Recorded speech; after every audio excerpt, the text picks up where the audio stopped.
want work, we want bread, we have nothing left to lose, for our fellows' need is great.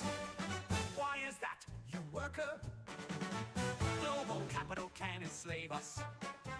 So come to us, you comrades, the workers, to the socialist movement, and stand united, determined, no plutocrats can enslave us. Why is that, you worker? A proletarian heart can only help. Plutocrats enslave people with harsh hours and austerity measures.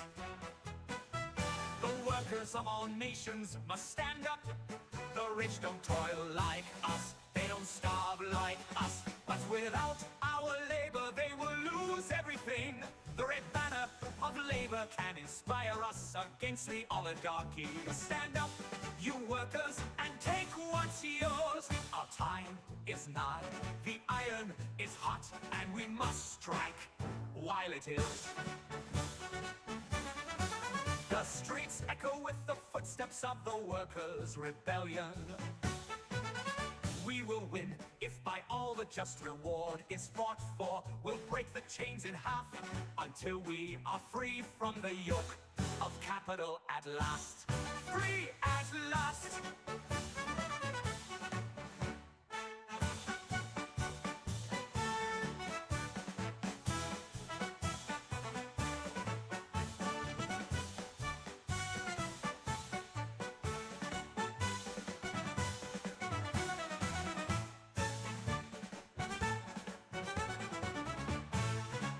Why is that, you worker? A proletarian heart can only help. Plutocrats enslave people with harsh hours and austerity measures. The workers of all nations must stand up. The rich don't toil like us, they don't starve like us, but without our labor they will lose everything. The red banner of labor can inspire us against the oligarchy. Stand up, you workers, and take what's yours. Our time is nigh. The iron is hot, and we must strike while it is. The streets echo with the footsteps of the workers' rebellion. We will win if by all the just reward is fought for. We'll break the chains in half until we are free from the yoke of capital at last. Free at last.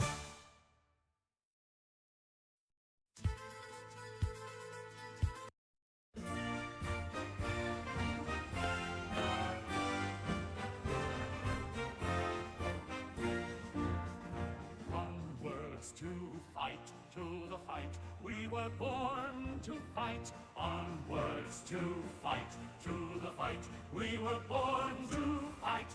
We are ready to fight. We shake hands with Bernie Sanders, we shake hands with AOC.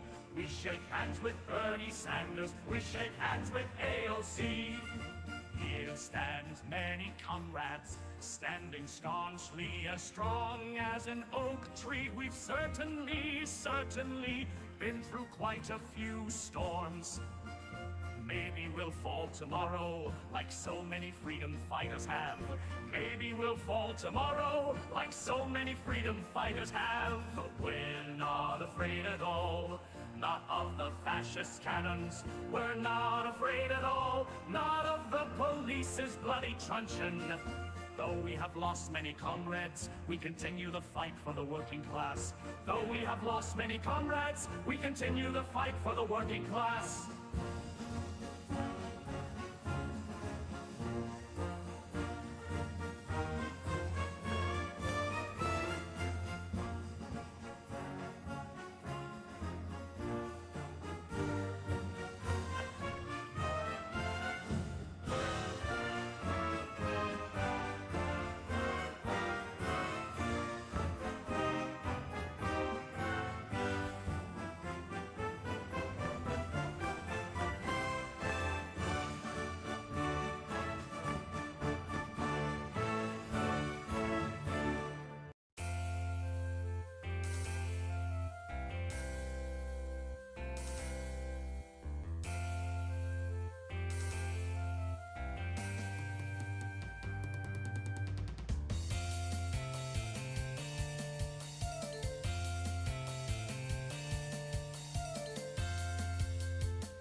fuck. I did not mean to... Oh, good, I am live. I did not mean to close out the music so soon. I still had some last minute things I needed to do. Oh, wait, what was it? Just, wait, no, that can go down there. I don't need that. Alright, that's the chat. That's the other chat. That's TikTok's chat. Alright, what's this? Oh, that's Discord, and okay, I see where we're at now. What's up, everybody? Welcome to a new theme. I don't know why I like that. Wait, where did the kitties go? Wait, are they here? Oh, they're still there. Okay. Alright, good. So the kitties are just on a different window. But yes, I took out the pink background. I'm not sure why, but I do like the black background a little bit better. But yeah, we got quite a bit to talk about today. From anywhere from Trump, you know, made an ass of himself on stage in order to show the world how much he fucking loves to suck Putin's dick. To now, apparently in Texas, there's a bill on the ballot. I don't know if it's been voted on yet, but it's it could be a felony to be trans, literally called gender identity fraud, and that's a thing going on in Texas right now. Kind of clownish, if you ask me. They're doing everything they can to show how much they don't want trans people here. So, you know, they're doing everything in their power, and I am not... Alright, here we go. Oh, you know what? That's what I can do. And then... What? God damn it. Alright, where were we? No. That's the chat for there. That's YouTube chat. Now, where's Twitch chat? Oh no, Twitch chat's up there. Alright, there we go. Now, Discord chat. Alright. So that's actually a great... You know what? I think I'm going to do that from now on. I'm going to have Twitch chat in the top... or no, Twitch chat in one window, TikTok chat in another, YouTube chat, and Discord chat. There we go. That'll make it so much more robust. Alright, so let's see what we have today. There is some stuff about climate change that is apparently about to... So let me get right on into that. If I can just move Streamlabs. Get out of here, Streamlabs. Let me do my thing. I can just do that. There we go. Alrighty. Alright, where's actual... Oh, no, there is no actual one. I have to open a new tab. Alright. Shameless plug, be sure to follow me up on Blue Sky. I post there semi-frequently. Speaking of Blue Sky, I need to let everybody know that I'm live. Just went live. https:// what was it again? twitch.tv/Michaela Rhodes 420. There we go. Post. Oh my god, I gotta let my X base know too. Is there even anybody still there? I don't even post here anymore. Like I really just post on Blue Sky. I literally only post here just to stir drama with the chuds when they come into my chat. Like my post. Oh, apparently I do got something going on. Alright, cool. Hey, y'all. I'm live. Alright. Now, what the heck is... Alright, let's go to YouTube real quick. I need to link my... I don't know why I want to link my YouTube channel. It's got already more followers than I have on Twitch. So I'll just do Twitch. Just like before. Shame. Alright, here we are. Blah, blah, blah. Alright, hi Kiki, bye Kiki. Get out of here, Kiki. Nobody likes you. Alright. No. Crap. No, I wanted the title. No. Too late. No title. So, alright. Now, let's get... Oh no, wait. The content I wanted to go over was on Blue Sky. So let's go there real quick. I want to go back to my posts. Here are my profile. Oh, this was pretty good.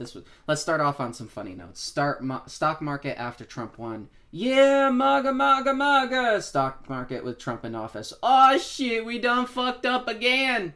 All you buy the dip motherfuckers must be really happy. Capitalism, eat the rich. I love it. So, let's see. Yes, crash some more, baby. Fuck Tesla. Yep. Tesla is down. What is that? That's 50%. What? Let me just, because I never actually, like this I got it. Like, I actually need the actual number. I only took the screenshot, but I never actually. Alright, where was it at 6 months ago? All the way up here. So it's still technically up, but it's only up by $8. After in December, it looks like it was up by, what was it? Wait, what was it down here? 228. Up here it's, what is it? Where is it again? Crap, come on now. Alright, right about here. So, like, maybe 475. So, 228, 475, that's 250. Holy shit. So here it's up by 250. Now down here it's up by $8. Like, this is so beautiful. I love it. Oh, here we go. 479 and then 228. So yeah, about 250. Close. Like, yep, keep crashing and burning, bitch. Keep crashing and see, it's literally almost all the way down to pre-election. All those gains, man, all that wealth, because Elon had to shit it down the rabbit hole right around here. So Tesla was kind of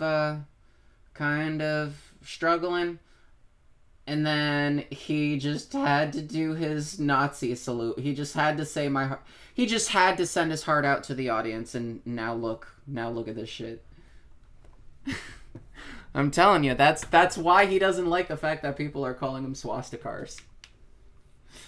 Cause it's messing up his brand. It's messing his Teslas up. Nobody I remember hearing something about how the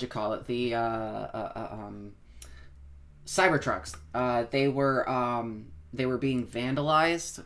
Like, I've heard things about that. I don't know if that's true, but yeah, like, nobody likes Tesla anymore. People think Tesla is literally the devil. Let's see, what else?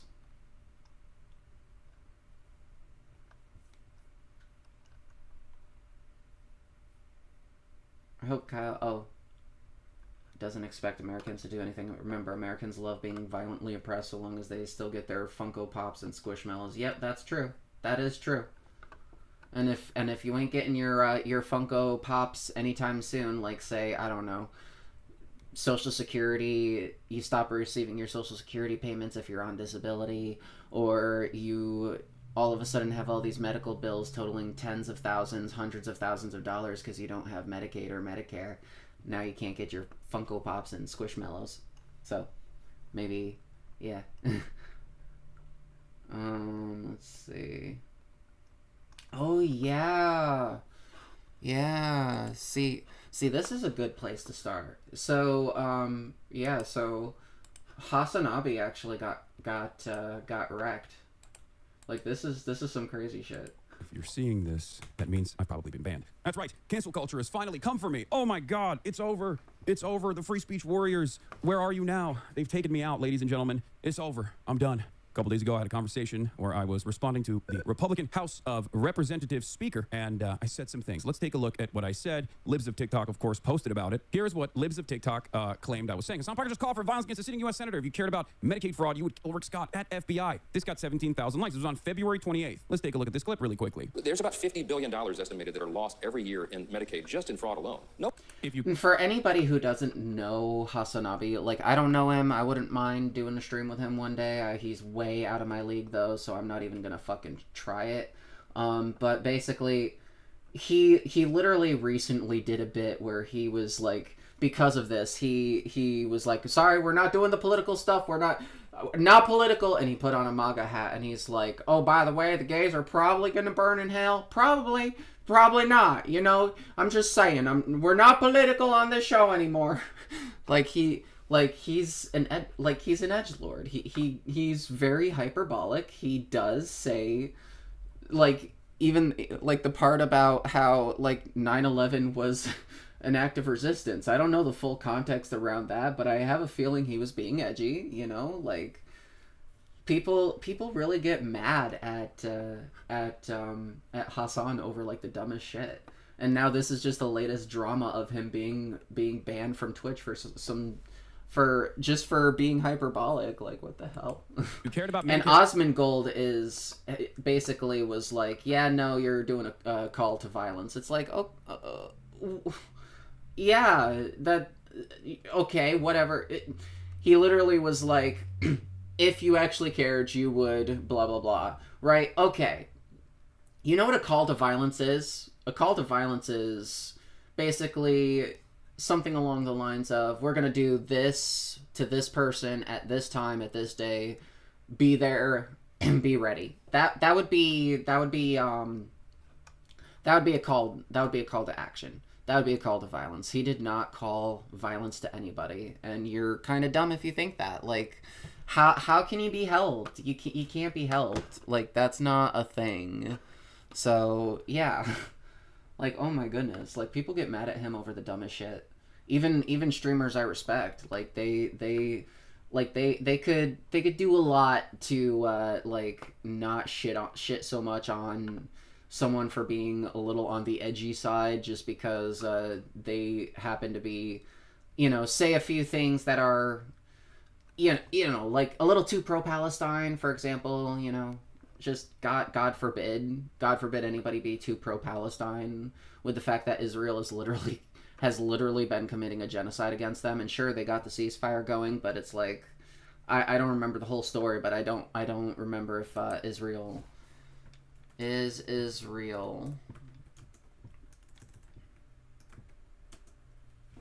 honoring the ceasefire. Hamas postpones next hostage. It said the move serves as, well, first of all, you're CNN, fuck off. Did Israel violate the ceasefire? Yes. Okay, here we go. I trust these people more than I would trust someone like fucking CNN. Hamas says it will halt its captive releases until Israel complies with the terms of the ceasefire agreed between them. Hamas says Israel's ceasefire violations reached the point that it would no longer hold up its end of the bargain. And what, like, I think I remember hearing something about how now Israel is literally invading the West Bank. Let me just fact check that real quick. Is the IDF invading the West Bank now?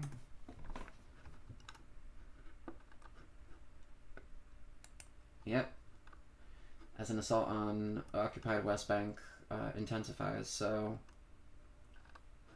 the Israeli military has launched several new raids across the occupied West Bank, intensifying a month-long operation that has killed hundreds of people and displaced thousands. This was just this month. So yeah, no, Israel's not honoring the ceasefire. So spare me any sort of fucking sympathy for whatever the fuck Hassan says in regards to the Palestine conflict. And forgive me if I'm not crying because he said that Al-Qaeda did an act of resistance. Like, you gonna come after me now? Like, oh my god, grow up, people. Fraud or Medicaid fraud, you would kill Rick Scott.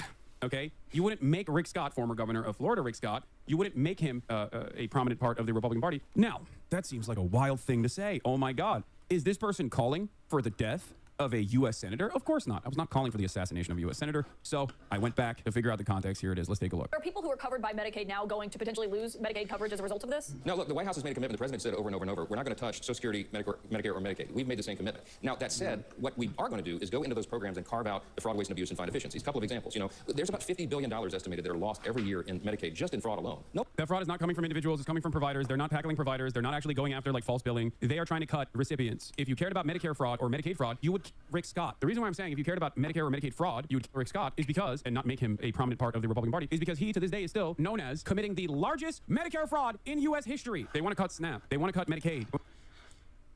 Yeah, and not to mention how many times or how many people has his Medicare fraud actually, you know, like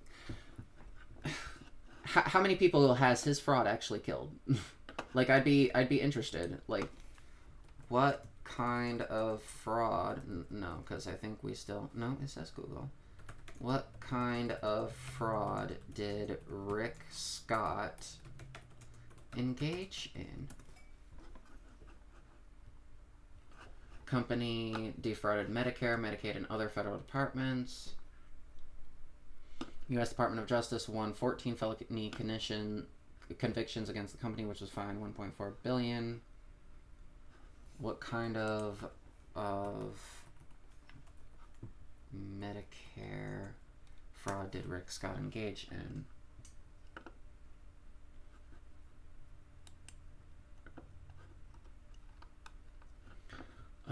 Rick Scott was in New York, yes, blah, blah, blah, blah, blah, and reminding everyone that he oversaw the largest Medicare fraud in history. Scott said, blah, blah, blah. See below for a roundup of coverage. Trump, let's see.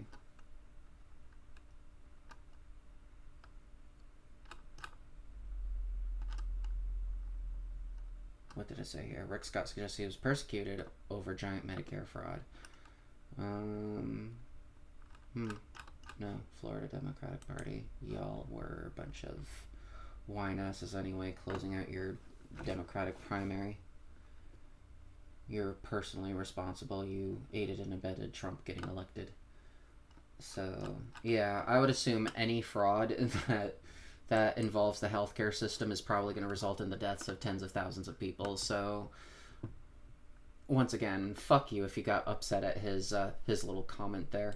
They want to cut the funding of Medicaid. They want to make it harder for people to receive Medicaid. They don't want to actually go after medical providers or the insurance companies or the nursing homes that are lining their pockets with major donations. Those are the people who actually engage in the fraud. It's not your uncle that's like lying about their condition and stealing money from the government by, you know, going to the doctor or whatever. Okay, so obviously I should have used hyperbolic language, and there's definitely some ownership that I must take. Some apologies there. I should not have said Mike Johnson should kill Rick Scott. I should have simply said Mike Johnson should punish Rick Scott, perhaps with the. Listen, I have to take Kyle's stance on this. I understand he's trying to be the better person, and he's trying to be unironic in this video, but no, like being hyperbolic is completely fine.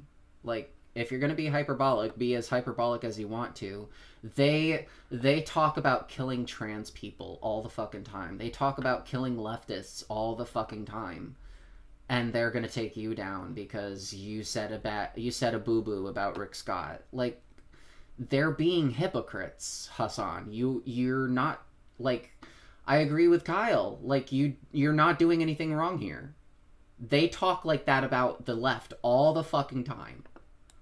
You know, maximum punishment, whatever that would be, for defrauding Medicare and Medicaid for over $1.7 billion. Now let's talk about the things that he did in this process. Because Rick Scott co-founded the Columbia Hospital Corporation, which later merged to a corporation known as Columbia/HCA, which eventually became the nation's largest for-profit healthcare company. Rick Scott, who of course also looks like Voldemort, did a lot of things. The company defrauded Medicare, Medicaid, and other federal programs. The U.S. Department of Justice won 14 felony convictions against the company, which was fined $1.7 billion in what was at the time the largest healthcare fraud settlement in United States history. HCA was defrauding the government. HCA admitted to things like submitting inflated bills and exaggerating diagnoses to increase Medicare reimbursements. According to federal investigators.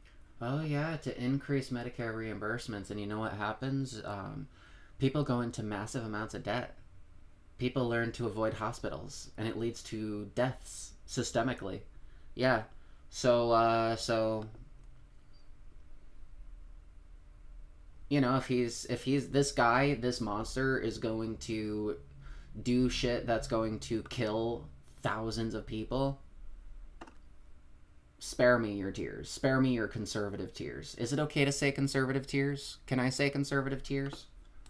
Investigators, the hospital company systematically defrauded Medicare, Medicaid, and other federal healthcare programs while paying kickbacks to its physicians. Scott, of course, denied any wrongdoing. Scott pled the fifth 75 times to avoid jail for Medicare fraud. He didn't go to jail over this. He didn't even get any punishments over this. And Scott's resignation certainly was fantastic. For his pockets, he walked away with $10 million in severance pay, a 5-year consulting contract, and $300 million in stock and options. He is now the wealthiest member of the United States Senate. Rick Scott also in the past apologized, took ownership seemingly over his actions. But since then, in his endless interest in gutting all of these social safety nets so the American poor suffer more, Rick Scott has actually seemingly turned around and thinks that this was political prosecution, pure political prosecution against him. I'm fed up.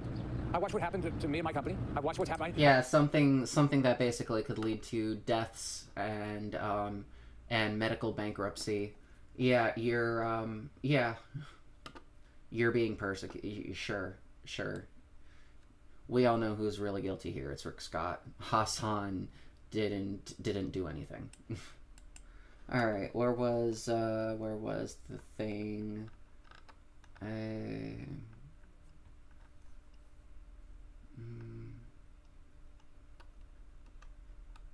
did I post that one? Oh, I remember. That was the last time. Wait, this was... I thought I posted the thing about climate change on here.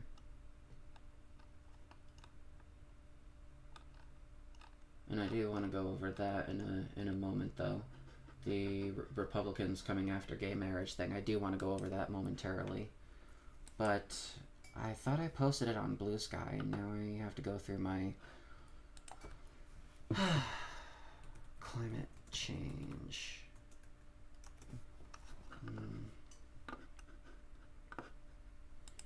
What was it?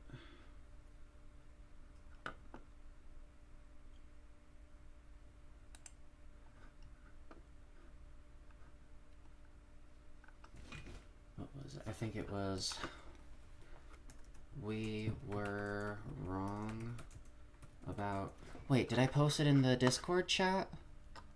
Or in Discord content?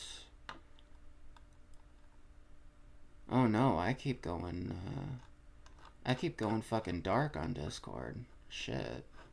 Okay, we were wrong about climate change. What we got wrong? We have climate change predictions, been some climate okay.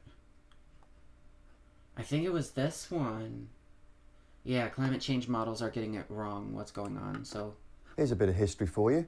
Way back in 1896, a Swedish scientist by the name of Svante Arrhenius looked at all the smoke being produced by the Industrial Revolution that was in full swing at the time and did some experiments. If I recall correctly, I think this video was saying that it's actually way worse than all our models have predicted, and they're getting it way wrong. So this is concerning. I do want to go over this. This is important. Suggested that carbon dioxide in that smoke could be causing a reaction in the planet's atmosphere that would result in global surface temperature increases.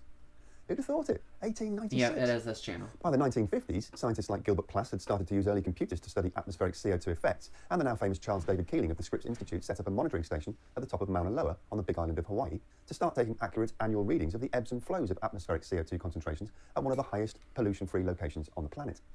In the 1960s, two very smart science pods called Siokura Manabe and Richard Weatherall developed one of the first numerical climate models that simulated how increasing CO2 could impact global temperatures. 10 years later, that work morphed into the much more sophisticated general circulation models, which had the state-of-the-art computers of the day, adding a bunch of additional real-world variables to represent oceanic and atmospheric dynamics. Modern climate models are, of course, driven by supercomputers that crunch through unimaginable quantities of data and calculations to mimic the complex interactions between the atmosphere, the oceans, our continental land masses, the planet's enormous stores of ice, and our own human activities.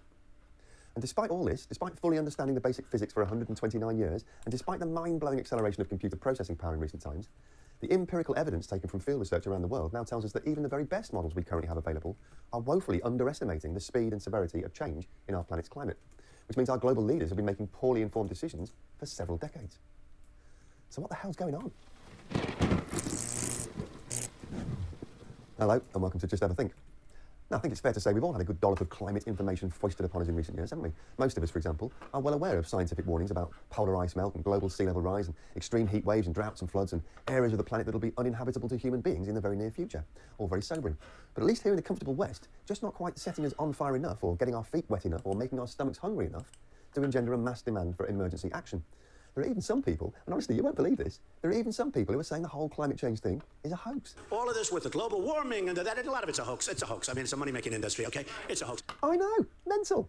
But if the latest data are to be believed, which they probably should be, then the next few decades look like they could be far worse and far more randomly destructive than the world's most powerful climate models are predicting. So are these climate models completely useless then? Well, no, not really. In fact, they're some of the most sophisticated machines on Earth, and they're actually very good at predicting broad climate trends. Scientists know that because they can ask the models to tell us what the climate should have been like going back in history based on known parameters, and then compare the model's results with what actually happened based on real-world data that was recorded at the time. And when they do that, they get a... See, that's one of the things that, like, don't ever believe, like, these so-called climate skeptics when they say, oh, but the globe always warms, it always... Because it's like, yeah, okay, cool.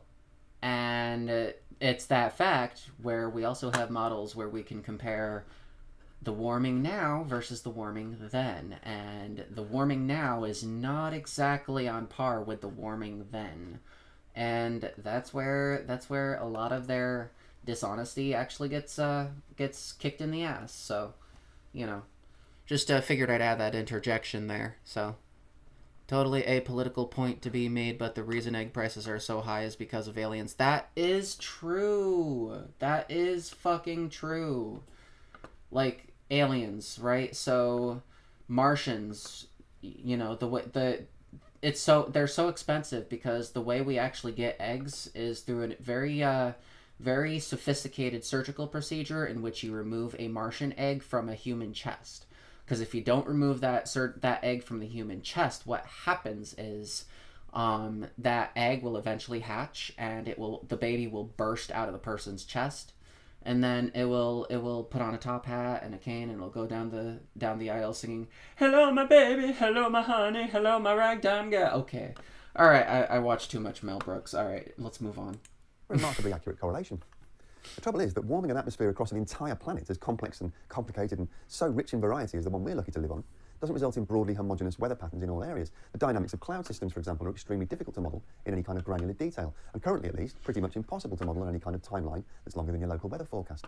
And yet clouds have a major bearing on the amount of heat that's either reflected back into space or blanketed down onto the Earth's surface on any given day in any given location.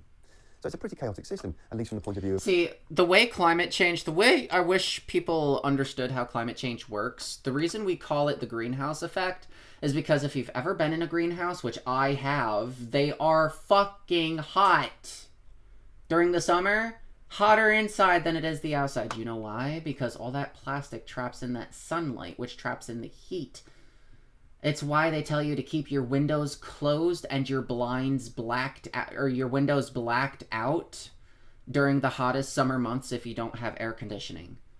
Because all that sunlight, if any of it gets into your house, it will heat the place up. And if you're in a climate where it gets to 90 degrees, 100 degrees, 110 degrees, that's gonna fucking kill you. So you need to, like, here where I'm from, the temperatures get to around like between 80 and 90 degrees, and even that's unbearable. So like outside the temperature probably gets to like 93 outside, and in here I could see, like, thankfully I have fans, but I could see temperatures indoors, according to the thermostat, as high as 85. That's not a thing anymore because we've been buying the hell out of air conditioning. But it's really important that you know, that this shit is tackled. So like yeah. So let's continue. With a number crunching computer. There are hotspots of extreme weather events like those heat waves, storms and floods that I mentioned earlier. And in some parts of the world, things are already getting to the pointy end of dangerous, and people are losing their lives and livelihoods. This paper, for example, published in November 2024, highlights what it calls a rise in regional heatwave hotspots that is outpacing the simulations. The researchers found that on every continent except Antarctica, extreme heat was increasing significantly and faster in magnitude than what state-of-the-art climate models have predicted under present warming, even after... You hear that? Let's listen to that again. Let's listen to that one more time. This paper, for example, published in November 2024, highlights what it calls a rise in regional heatwave hotspots that is outpacing the simulations. Outpacing the simulations. That means the data on the heat index going up over time, that's outpacing what we were predicting. So they say this shit's gonna be a disaster in 2100? I don't think so. We might see that in our lifetimes. I might be just approaching my retirement age when shit goes down. Like, this is concerning. The researchers found that on every continent except Antarctica, extreme heat was increasing significantly and faster in magnitude than what state-of-the-art climate models have predicted under present warming, even after accounting for their regional summer background warming. And it turns out it's not just geographically specific climate events that our climate models are not well equipped to predict either. It's also short-term spikes like the one we seem to be experiencing right now.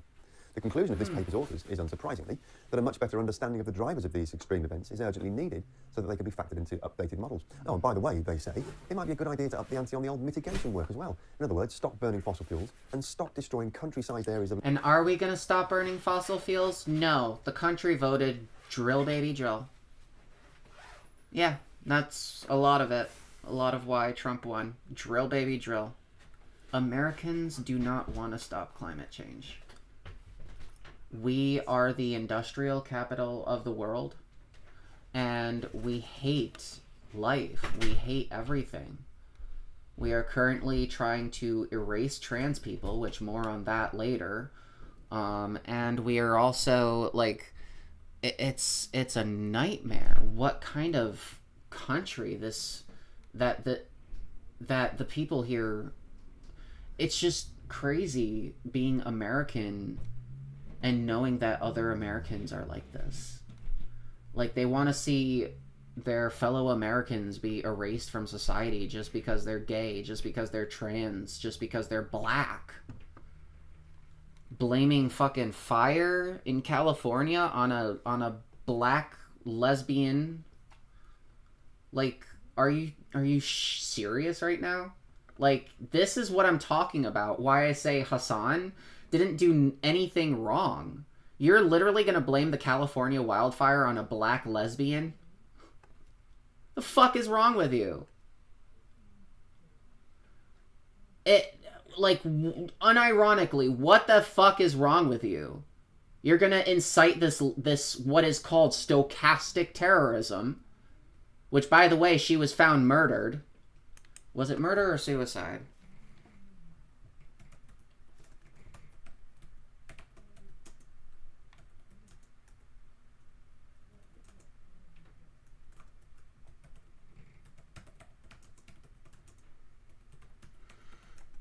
Found murdered.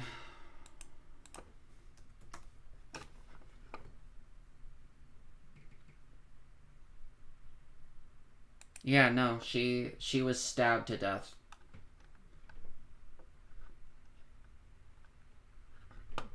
Is that her?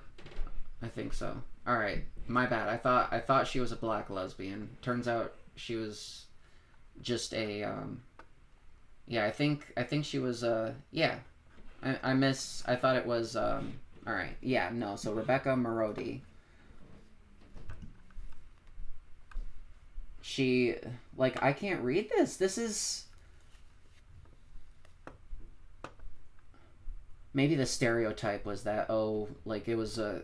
I don't fucking know. You hear this stupid shit all the time. It's just so ridiculous. Everything's black people's fault. Everything's lesbians' fault. Everything's bisexual people's fault. It's so childish. I thought we were past this. I thought we were fucking past this. Captain with the California Department of Forestry and Fire Protection told her wife, yeah, she's a lesbian. She did not want to die. Yolanda Marodi responded, you should have thought about that before, according to an affidavit in... Alright.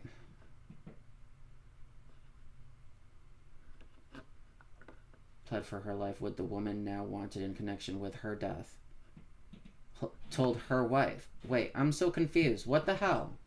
Yeah, okay, her wife. So yeah, she is Yolanda Marodi. So she was killed by her wife? Why? The video showed Yolanda Marodi, 53, chasing Rebecca Marodi, 49, and holding a knife. Rebecca Marodi told her wife of roughly 2 years that she planned on ending their marriage. Oh. Okay. The video showed Rebecca Marodi repeatedly asking her wife to call 911. Okay. But yeah, so yeah, all right. So it wasn't because of the stochastic terrorism, but a lot of yeah, so it looks like it was mostly a domestic issue that resulted because she wanted a divorce. And so that led to her being stabbed, which I think is really pleaded guilty to voluntary manslaughter. That's not voluntary. That's murder. That's second degree. 2003. But that's fatal stabbing. Once again, that is murder. That is... She should not have even been out. Like, what the fuck? What the fuck? You're literally gonna stab someone, a partner, to death, and you're just gonna be guilty of voluntary manslaughter? Like, no, you should have been booked. You should have been done for. You should have been dunzos. Like, holy fucking shit. But either way, that's just a little extra side point for the fact that the firefighter, one of the firefighters that was involved with trying to fight the fire, like, she, like, people like her were basically scapegoated and said that the wildfire was their fucking fault. Although maybe there was because they did say a lot of shit about black lesbians, and so therefore I assumed that was what this case was. But no, yeah, a lot of shit about DEI, you know, it's black people's fault, it's gay people's fault, it's trans people's fault, although the gay people, not so much. In fact, so far the gays seem to be, well, not completely fine. As I told you, we're going to have another segment about that one coming up. But, yeah, no, so, like, you can blame everything that's happening on DEI and fucking trans people all you fucking want, but you ain't gonna be thinking about trans people when all the fucking water's gone, you MAGA dipshits. The fuck is wrong with you? Like, how are you this stupid? Land-based ecosystems every year, so we can start dramatically reducing the amount of carbon dioxide and methane and I'm other gonna... greenhouse gases. I'll be right back. I'm gonna go get myself some sparkling water. In the meantime, though, governments and corporations and city planners and public health officers and the farmers who grow our food are all starting to demand pinpoint accuracy of how the climate in their specific region is likely to change in the coming years. Two of the best-known exponents of global climate research are Gavin Schmidt, director of NASA's Goddard Institute for Space Studies, and Zeke Hausfather, who's a research scientist at Berkeley Earth. In a recent article that they co-wrote for the New York Times, the two experts addressed the unpredicted and largely unexplained jump in global temperatures that started in mid-2023 and discussed how climate research needs to up its game to keep pace with an increasingly turbulent planet. Schmidt and Hausfather point out that climate science research generally works on 7-year cycles to produce reports that summarise long-term trends. The data being used for the latest round of climate modelling are based on observations that ran up to 2014, so they're missing a whole bunch of recent variables like COVID and the desulfurization of marine freight shipping and even volcanic eruptions. So right now there's a big gap between what the models can provide and what policymakers and the public are demanding. Essentially, climate models are very good at... Did I hear that that last point right? Hang on a second. Generally works on 7-year cycles to produce reports that summarise long-term trends. The data being used for the latest round of climate modelling are based on observations that ran up to 2014. So they're missing a whole bunch of recent variables like COVID and the desulfurization of marine freight shipping and even volcanic eruptions. So right now there's a big gap. Oh yeah. Yeah, so whatever the models are predicting, I guess that is true. They're kind of missing those very important variables, which will also massively... You see, with volcanic eruptions, let's see, what else is there? We remain far from... So, all right. Many partial new low sulfur fuel standards for marine shipping. A volcanic eruption in 2022. Oh, yeah. You see, The volcanic eruption in 2022 by itself would not lead to very much. It really wouldn't. But when you have carbon dioxide, which acts as a fucking heat source, and then you add the ash from a volcanic eruption, it kind of multiplies the effect, doesn't it? Like, doesn't it have that much of an effect on you know what I mean? Like, doesn't it have that kind of effect where the CO2 and the ash kind of trap more and more heat? God damn it. That's the one thing I hate about sparkling water. It fucking fills you with carbon dioxide, which I know, I'm a hypocrite. Here I am shitting on people for climate change and I just burped. I know. I'm bad. I'm sorry. I'll never do it again. Excuse me. Okay. Between what the models can provide and what policymakers and the public are demanding.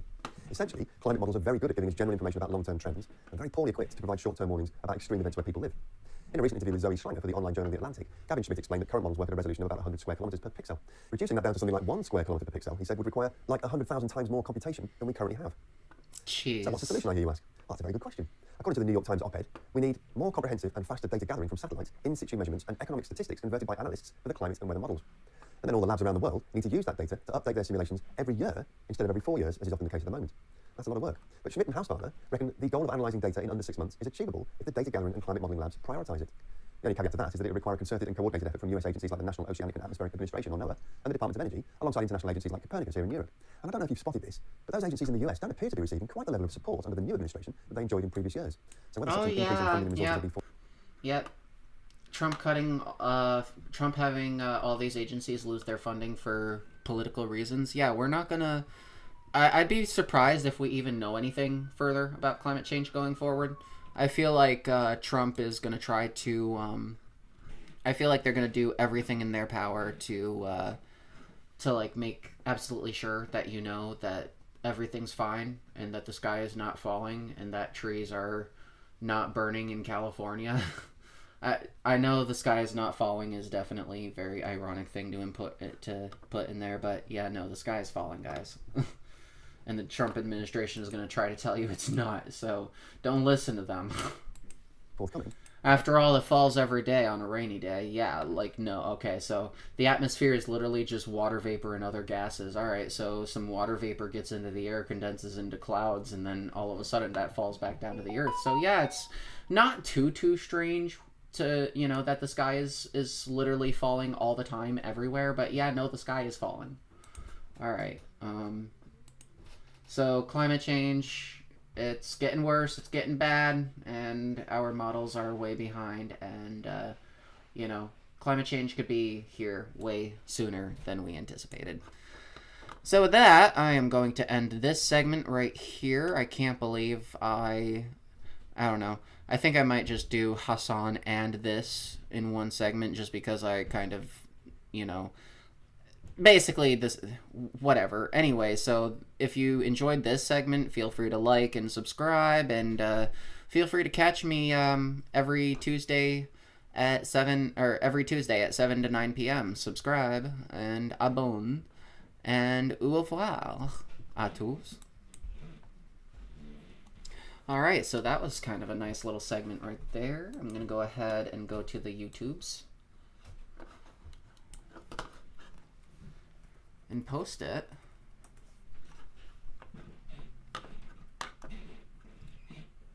Créer, mettre en ligne une vidéo. That's the one I want. Sélectionner des fichiers. That's today, right? No. Nouveau dossier. Trier par date. Okay. 311, so we'll go ahead and put that one there. Write the name. And then we will get on to the next segment, everybody. So thank you for sticking with me. If you're enjoying the stream, feel free to like and follow me on Blue Sky. Definitely follow me on Blue Sky because I do post quite a bit there. Hassan gets wrecked by right-wing political correctness, we'll say. And correctness, Michaela. And climate change is worse than we thought. Now I just need to get the description, and we can get started on the next subject. And I can try to do better with separating the segments from each other. Alright, let's put that there, and bada bing, bada boom. Importer un fichier, playlist générale automatique. Non. Non, elle n'est pas conçue pour les enfants. Suivante. Ajouter un... Non. Non. Vérification. Suivante. Public. Définir dans que premier instantané. Instantané. Ok. Demain. Aujourd'hui, Lyons. So, 12 à...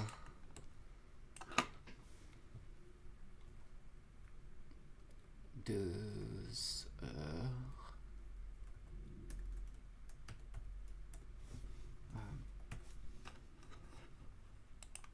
Ok, fuseau, horaire. Ok. Programmer.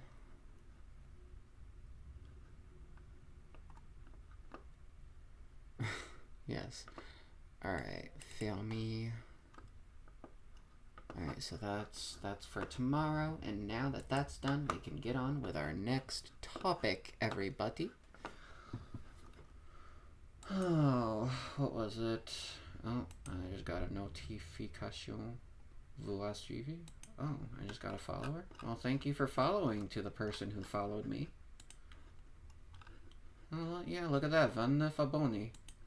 Thank you. Let me go back there. Yeah, not so super fast. Thank you for the follow. You will be a valued member of the matriarchy. Alright, let's see what we got here. Oh yeah, now the Republicans are coming after gay marriage. Let's go on over that. And here they come after gay marriage. Court to overturn Obergefell versus decision has defaced the definition of marriage. I do not like how that... So let me see if I got this straight. No pun intended. Jeez, Louise. My marriage to my husband, who I've been married to for 10 years now, somehow defaces the definition of marriage. It undermines the wholesome bedrock of a good, strong Christian marriage. But somehow Donald Trump, a man you worship and adore, doesn't. Because last I checked, Donald Trump had 5 children that we know of from 3 different women, all of whom he cheated on. I don't know what it is, but the way they're talking, the sound being so emphasized in the sound, I feel like they need better sound editing.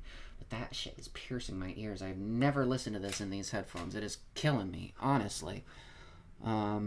Should I probably forgot to hit record again. Yeah, I'm always hitting record, forgetting to. So yeah, without any further ado, basically this is what's going on. But anyway, so warning to those who are watching on YouTube, because I forgot to hit record like a dummy. Again, I'm always forgetting that. Hey, I'm just the messenger. Basically, just a warning, the sound is kind of piercing your ears. But it's been a while Tom since I've been to church, but I'm pretty sure himself thou shalt not commit adultery is one of the 10 commandments. I'm sure you'll correct me if I'm wrong. But yeah, he cheated on wife number 1 with wife number 2, wife number 2 with wife number 3, wife number 3, who is the current First Lady of the United States. Unless it's just how my sound is for some reason. Their infant child, not to mention all the sexual assault allegations. Somehow, that behavior doesn't undermine the sanctity of marriage. Or Elon Musk and his harem and all the offspring he sired, half of whom don't even want anything to do with him. That doesn't confuse the family structure, right? Or all those celebrity marriages that have a shelf life of about a week and a half. And then they get divorced. That doesn't degrade marriage. So excuse me if I'm not buying this bullshit that you're shoveling, this pearl clutching, the pseudo-moral outrage, because it doesn't seem like, from where I'm standing again, that you actually give a shit about the sanctity of marriage. Mm-hmm. And listen, as a gay man, yeah, that is all things gay, I know a fellow queen when I see one, so hey sis, because anytime someone like you goes out of your way to be so forcefully anti-LGBTQ, it is almost always because you are overcompensating for some very confusing feelings, and I for one cannot wait for the day where you are found in some dingy, skeevy, truck stop bathroom glory hole on your knees, and you will not be genuflecting in prayer, and you will certainly be filled with something, but it won't be the glory of God, and I cannot wait for that moment for you, sir. I cannot wait. Have a great night, and cheers to my 10-year anniversary coming up. That's basically how that's working. I dig that dude's content a lot. And he's 100% correct, right? When they tell you that gay marriage soils the sanctity of marriage while supporting people like Trump and Elon, it's all bullshit. Yeah, It's see, all this is bullshit. better. It's Yeah, see, homophobia. I can hear As you mentioned, way right, better now. Some underlying issues that they don't want to deal with. Having said that, the bottom line of this is here they come for gay marriage. Yeah. So all you gays against groomers and you know, all the turf lesbians out there, but you don't want to accept the fact that trans lesbians are real lesbians and we actually do like, mostly, in my case, other trans women. I wouldn't want to do anything with you. Sorry, girl. Like, we're real, but you don't want to accept that. So you take comfort in all the anti-trans legislation that Trump is going to do because, quote, he's not coming after your marriage. Newsflash for your girlfriend. That's been the case all along. Start with demonizing one group of the community, induce infighting among all of them so that trans people hate cis people who are, you know, like actively, you know, seeking to exclude them from the community, and cis people are afraid of trans people because they think that trans people are gonna eat them or something. And then what happens? You get LGB drop the T bullshit. And then now that you have that, Trump is in his smoke-filled back room, or in this case now, his Oval Office, being like, good, let the queers fight. And then, when you're not looking, we're all back into the jaws of oppression and tyranny that we were more than 50. 50 from 1969 would be 1919. So about 56 years. 56 fucking years. More than 56 fucking years ago.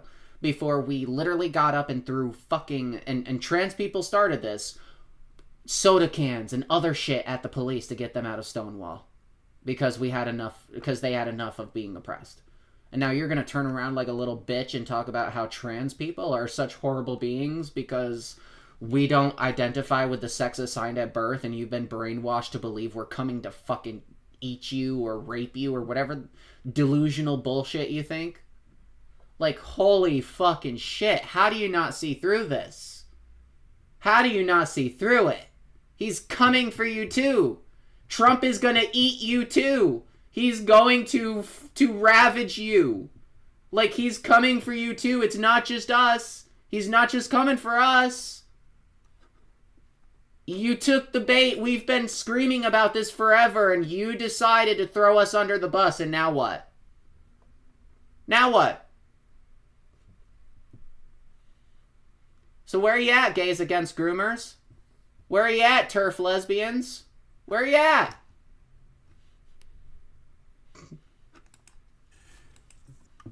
Absolutely nothing to fucking say. They have absolutely nothing to fucking say now. They have absolutely nothing to say. And if any of them decide they want to start shitting on trans people, just show them this video. Just show them this video. I linked it on the Gay Matriarchy Blue Sky. In fact, I'll repost it. I'm gonna go ahead and just repost it. So yeah. Stop throwing everybody else under the bus. Maybe once you lose your right to get married, you'll realize it's never been about protecting real gay people from the scary transgenders. It's all been about Christian fundamentalism. Where are you at? Where are you at? Don't hear you. Speak a little louder. Fuck out of here. Like, why did we allow you to march in our community? Why did we allow you TERFs, which is really, in my opinion, just a shortened version of AstroTurf? Why did we allow you AstroTurfs to march with us? You should have been excluded. You should not have been allowed at the marches. Because you are the reason why this community is falling apart. You turn your backs on one part of the community because they're not coming after you yet. And here we are, not even barely finishing March, and he's already coming for you too. They're already coming for you too. Like this one bill, this one person, who was Michigan Republican. Like this person is introducing this bill over in the state of Michigan, and you guys are nowhere to be found. You realize this shit is a blueprint for the national stage. Same thing about the thing, the felony charges that are pending, that are about to be a thing for trans people starting in September if the bill is passed. Like, how are you like, you realize these states are just testing grounds for the Republican Party to enact their agendas, right?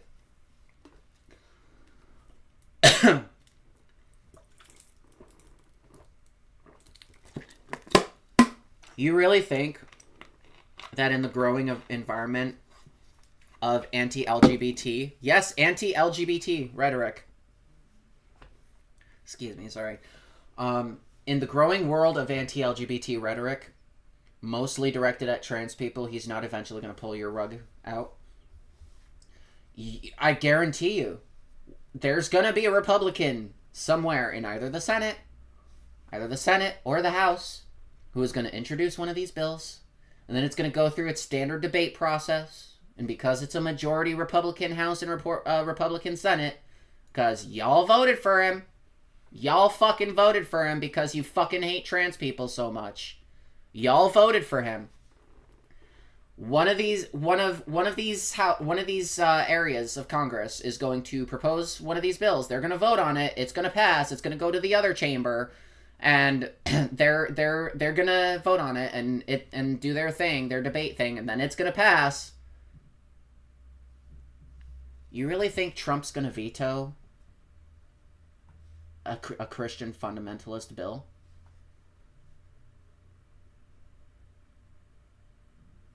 He put the judges in there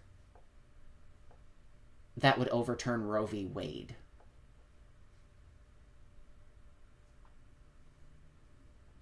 Where are you at? Now that they're coming after gay marriage, where are you at? Where are you?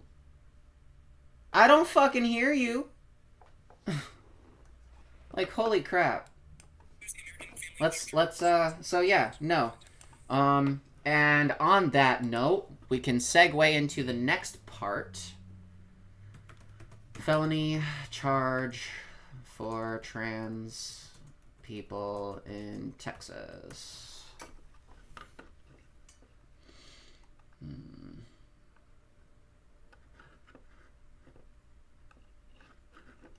I think it's proposed by this. A proposed bill in Austin now threatens to charge transgender people with, quote, gender identity fraud. If passed, it would become a felony to identify as a gender opposite to what a person was assigned at birth. The bill was filed last week by Republican State Representative Tom Olverson, who represents the Cypress area. State jail felonies are punishable by up to 2 years in jail and a fine of up to $10,000. Trans rights advocates are calling this bill alarming.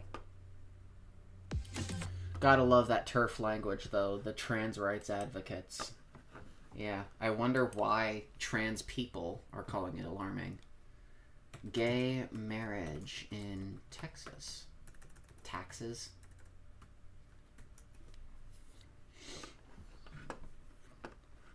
So, same-sex marriage became legal in Texas. Let's see. Can gay marriages be...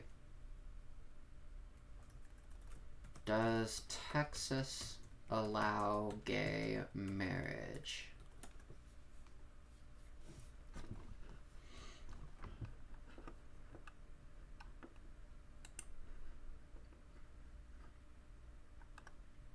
Alright, so right now... Wait, I'm pretty sure they still have... What laws... What anti-gay laws are still on the books in Texas? As of... Okay. As of 2023, Texas is one of the 3 states where dormant sodomy laws only apply to same-sex acts. Alongside Kentucky and Kansas, several bills repealing the sodomy bans have been introduced since Lawrence, but none of them made it past the committee stage. Yeah. So all you turf lesbians and turf gay boys up in Texas who have nothing to say about the fact that trans people are now under attack for, could end up facing gender identity fraud, like a proposed bill in Austin. Like, yeah, where you at? Because in Texas, that shit's illegal on the books. It's dormant. All that needs to happen is the conservative Supreme Court, and when the two older Democratic justices finally retire, who do you think is going to be there to appoint 2 more conservatives who probably won't be allowed in unless they're loyal to him? And then what's going to happen? Nobody to protect us against having what was it? What was the Supreme Court 2015 gay marriage? It was Obergefell v. Hodges. So yeah, you really think they're not going to go after Obergefell v. Hodges? Like Clarence Thomas, I think said I think it was Clarence Thomas who said in a memo that we should revisit that. And I think Loving v. Virginia and Lawrence v. Texas in his memo. Yeah, so we're not safe. And as long as the rest of the queer community is going to be made, not give a fuck about what's going on with trans people, first they came for the transgenders. And I didn't care. In fact, I was okay with it because I was not a transgender and I was made to believe they were scarified. That they were scarifying. And then they came for me. And all the transgenders were gone. And they couldn't help me. Yeah. I know that's a really bastardized version of the first they came for the communists, but I didn't care. I wasn't a communist. It's such a bastardized version of that. But still, yeah. So, Texas is coming for the scary transgenders. And now to cope, here's a dog video. Yes. Cuteness. Yep. Alright. I'm happy with that now. Alright. Let's go ahead and get on with this.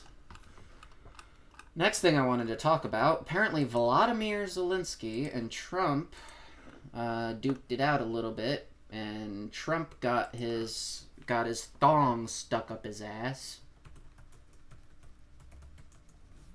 But before I do that, let me actually remember to be attentive to my stream and actually end segments where segments end. So if you enjoyed this segment, please hit the follow button, or subscribe button, I mean. Please hit like, share my stream, get it out there, because it's,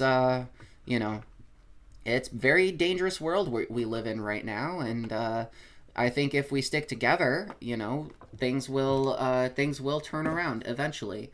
You know what I mean? Like, yes, even the gay turfs, once you finally realize that shit's not all about you, and, they're not just coming for us, they're coming for you too. You're welcome here. You're welcome to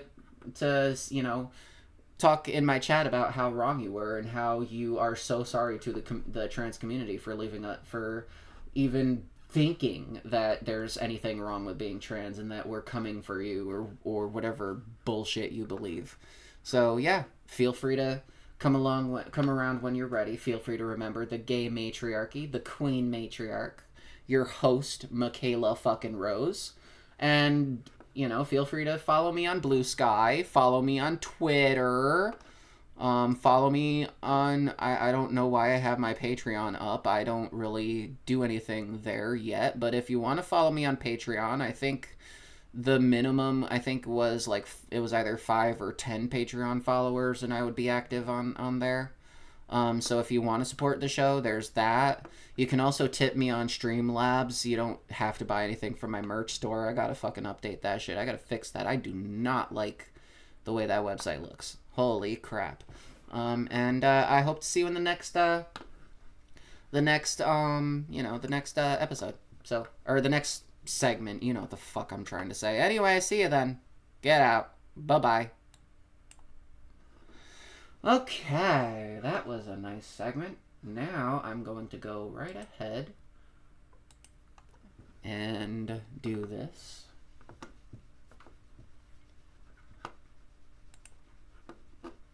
Alright, where are we at? Way, yeah. Alright. 2025, 311, 750. Okay, so I believe that's that one. Yep, that is that one.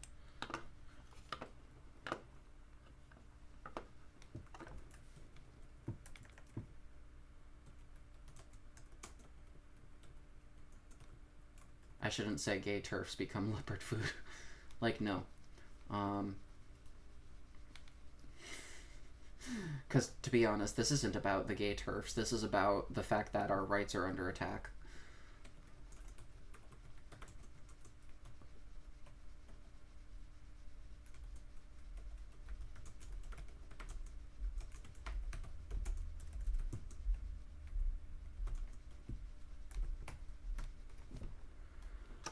Alright, paste that. Go ahead. Noël n'est pas conçu pour les enfants. Suivante. Public. Programme. Once again. 2 heures. Non. 2 heures. 12 heures. Ok. Dans le 14. Le 14e. Ok. Non. Puis, jeudi. Ok. Programmer.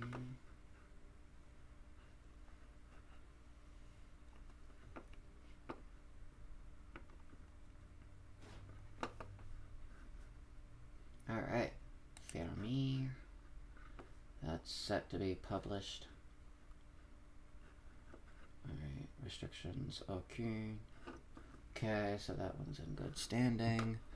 Alright, now I think we can get started on the other one.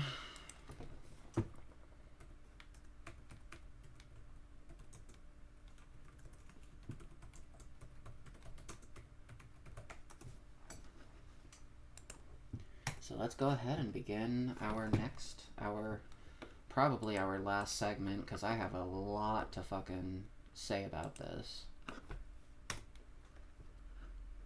Damn it, come on. Seriously? Why is it not searching? Am I even online? Yes, I am. What the fuck is going on with my internet connection? Vos vidéos récentes? Oh, I'm in YouTube Studio. Oh my god, fuck you, YouTube.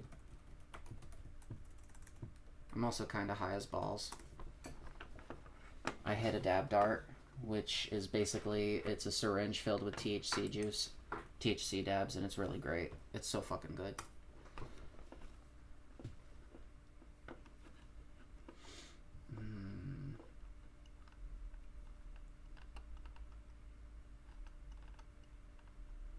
Trying to find a good source. Oh my, wait. Wager stunning attack? No, that's not the one.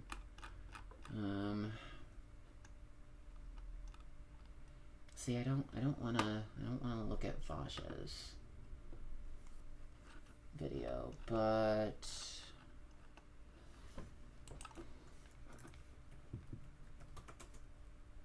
I mean, I guess we can do a review. I think Trump demands U.S. colonization of Ukraine. Wow. That's a little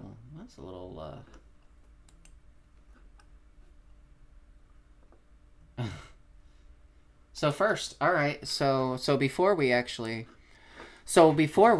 get to, oh, hi Damien, you're a snack. You're a little wormy snack with scales and you slither around all over the place. Anyway, let me stop kicking the thing. Let me stop kicking the camera. So anyway, so let's do a recap of Trump's opinion before we actually get into Zelensky and Trump duking it out over Mr. Tyrant's invasion of him. And I'm trying to find Streamlabs. I gotta stop.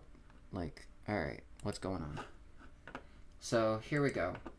This was 3 years ago. Just as a recap for those who are not actually certain about who for those of us who need a refresher. But basically, yeah. So was speaking to Buck Sexton. That's a real name, by the way. Buck Sexton. It's basically a crime that guy is not a porn star. I mean, I've seen him, so I don't want him to be a porn star. But the name Buck Sexton should be the name of a porn star. I think we can all agree on that. That is the left and right joining in total agreement and unison and peace and harmony on that front. Well, Trump spoke to Buck Sexton. I'm not going to get past that guy's name. And he told him what he thinks about Russia's invasion of Ukraine, and his response is something. 24 hours, we know Russia has said that they are recognizing two breakaway regions of Ukraine, and now this White House is stating that this is an invasion. That's a strong word. What went wrong here? What has the current occupant of the Oval Office done that he could have done differently? Well, what went wrong was a rigged election, and what went wrong is a candidate that shouldn't be there, and a man that has no concept of what he's doing. I went in yesterday, and there was a television screen. Of course, this was back when Trump was doing the whole big lie stuff about how the election was stolen. The election was stolen. We're gonna rig it. We're gonna rig the election. Although this year it's gonna be too big to rig. We're gonna. It's gonna be great. We're gonna make America great again. We're gonna kick so many people off the voter rolls, all while crying election integrity. And we're gonna do great. And we're gonna make America the best it's ever been. We're gonna crash the stock market. It's gonna be great, everybody. This is genius. Putin declares a big portion of the Ukraine. Putin declares it as independent. Oh, that's wonderful. So Putin is now saying it's independent, a large section of Ukraine. I said, how smart is that? And he's going to go in and be a peacekeeper. That's the strongest peace force. We could use that on our southern border. That's the strongest peace force I've ever seen. They were Did he just say that Putin's a big portion of the Ukraine. Putin declares it as independent. Oh, that's wonderful. So Putin is now saying it's independent, a large section of Ukraine. I said, how smart is that? And he's going to go in and be a peacekeeper. That's the strongest peace force. We could use that on our southern border. That's the strongest peace force I've ever seen. They were more He's gonna go in and be the peacekeeper? What? But think of it. Here's a guy who's very savvy. I know him very well. Very, very well. By the way, this never would have happened with us. Had I been in office, not even thinkable. This would never have happened. But here's a guy that says, I'm going to declare a big portion of Ukraine independent. He used the word independent. And we're going to go out and we're going to go in and we're going to help keep peace. You got to say that's pretty savvy. And you know what the response was from Biden? There was no response. They didn't have one for that. Now it's very sad. So at first, when you're listening to it, and go back and listen to it again if you didn't get this sense, but I definitely got this sense. He starts out being sarcastic. It's like, oh, yeah, this is genius. How smart is that? It's now independent territory, and he's a peacekeeper. So he starts out being sarcastic. But then he gets serious. And he's like, that's very sad. Wait, which is it? You were saying it was like genius and smart, but you sounded sarcastic. In other words, it sounded like the point you were trying to make is, this isn't genius, this isn't smart. Like, we all see through what you're doing here. But then by the end, he seems dead serious. He's like, that's very savvy. That's a savvy thing. Okay, which is it? Which is it? Are you mocking the idea that it's genius and smart, or are you genuinely saying this is savvy? Because guess what, man? Look, it's the least savvy thing I've ever seen. It's textbook. So you don't just, you would be psychotic to just immediately invade, no pretense, no propaganda build-up. Like, yeah, so basically, so yeah, this nightmare of how Trump is pro the invasion of just keep this in mind when we go to fucking do this. Oh my goodness.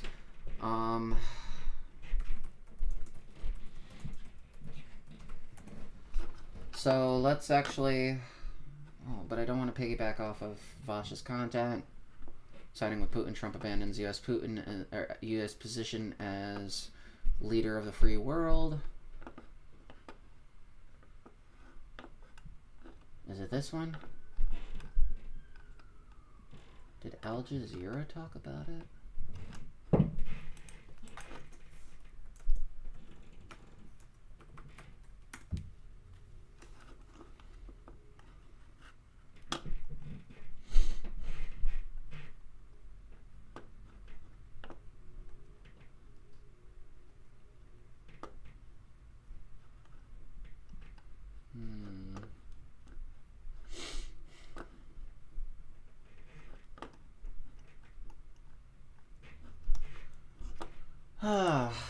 Alright, let's just find the Trump discussion with... Let's just... Alright.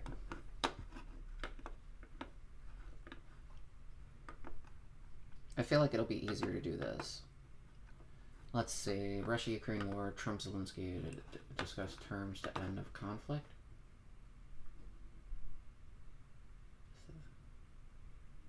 She might be briefly talking about it.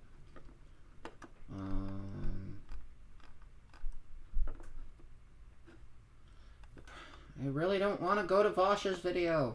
I've piggybacked off of his shit enough. The problem is I can't find the fucking video anywhere. Wait. No.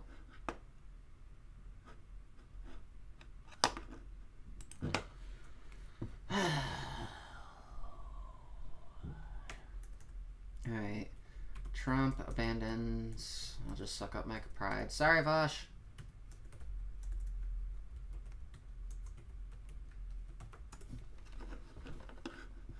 Alright. But no, that's 17 minutes. Let's see if I can find it in Google.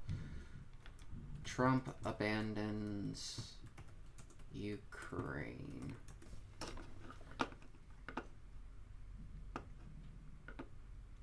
As the U.S. faces a whatever case. Maybe, I don't know. For the past week, beginning with the stunning and monumentally stupid ambush of American ally Volodymyr Zelensky in the Oval Office by the President and Vice President of the United States. All right, I guess we'll just go with this one. Some other members of the press have been treating this clash as a difference of opinion on foreign policy. Frankly, and because this is a family show, let's just say that's crap. This is not a difference of opinion on foreign policy. What we're seeing is an administration, for reasons neither beneficial nor precedential to the United States and its allies, upend and cast aside 80 years of geopolitical world order that has kept large-scale multinational wars a thing of the past. And seemingly on cue, an emboldened Russia, led by murderous invader Vladimir Putin, escalated its attacks on Ukraine. Late yesterday and early today, Vladimir Putin's military hit critical infrastructure, including power and fuel facilities. In a video released today, President Zelensky said Russia launched both cruise and ballistic missiles, as well as attack drones. Ukraine's ability to anticipate and respond to these attacks is actually hampered right now because of the White House. Reporting from Kyiv, Time Magazine senior correspondent Simon Schuster, a frequent guest on this program, writes this, quote, the U.S. decision to suspend the flow of military intelligence to Ukraine this week has aided the Russian advance along a critical part of the front, weakening the negotiating position of President Volodymyr Zelensky and killing many Ukrainian soldiers in recent days. According to 5 senior Western and Ukrainian officials and military officers familiar with the situation, quote, as a result of this pause, there are hundreds of dead Ukrainians, one of the officers told Time in an interview on Friday in Kyiv, asking not to be named when discussing sensitive military operations. The biggest problem is morale, he added, as the armed forces of Ukraine are being left to fight without some of their best weapon systems, not as a result of Russian attacks, but American pullbacks. It's really causing an advantage for the enemy on the front line. Yeah. It's not a foreign policy dispute. That's the President of the United States, quote, really causing an advantage for the enemy on the front line, end quote. And simultaneously, according to Politico, quote, 4 senior members of Donald Trump's entourage have held secret discussions with some of Kyiv's top political opponents to Volodymyr Zelensky, just as Washington aligns with Moscow in seeking to lever the Ukrainian president out of his job. The senior Trump that sounds about right. See, ever since the beginning of the whole war, like, as we remember, like in Kyle Kalinski's video, he basically mentioned how, like, he thought, like, Trump literally thought that it was a genius invasion of Ukraine, and how,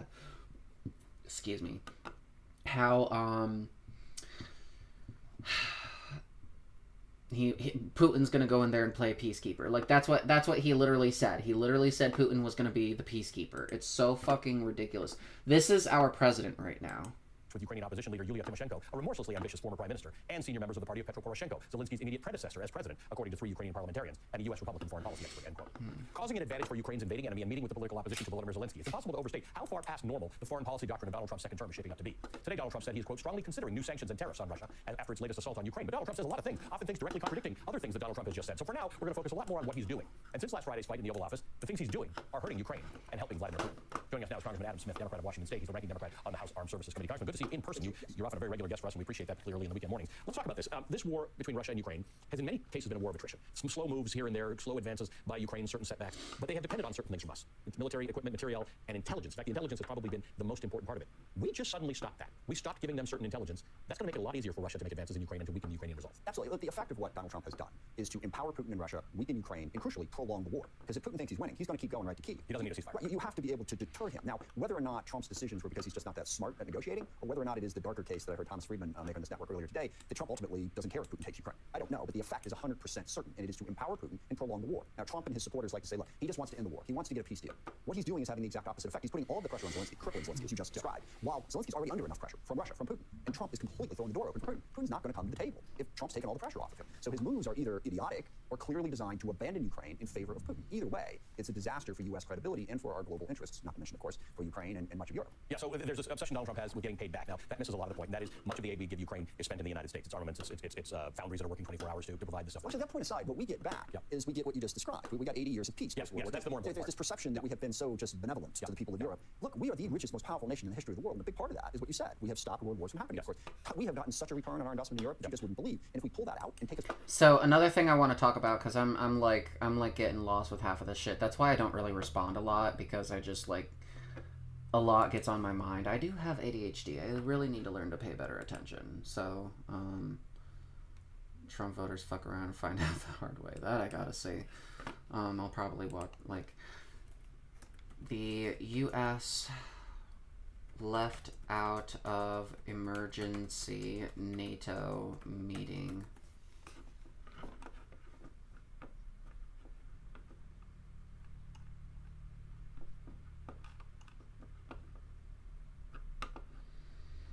Trump threatens. I'm not watching a video for 11 fucking hours.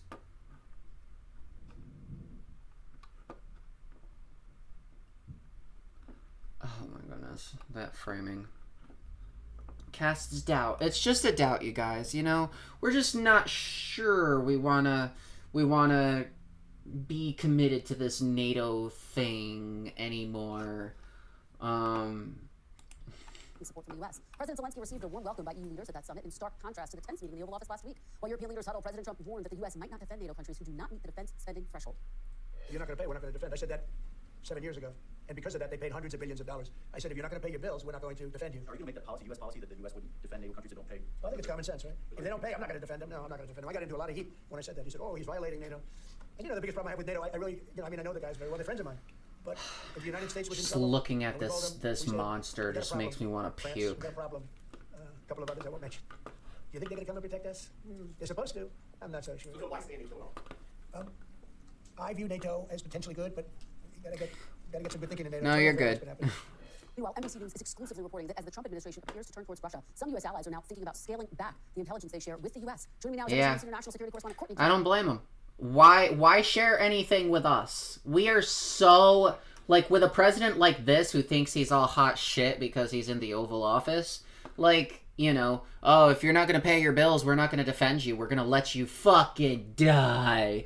Another thing, not to go back to the previous Hasanabi segment that we just had on the stream, all this concern trolling, oh, if you really cared about Medicare, you would have killed Rick Scott, and he gets banned from Twitter, and all the right-wing SJWs get their fucking, you know, start crying their conservative tears because of what Hassan said, and meanwhile, we're gonna let you die if you don't give us money.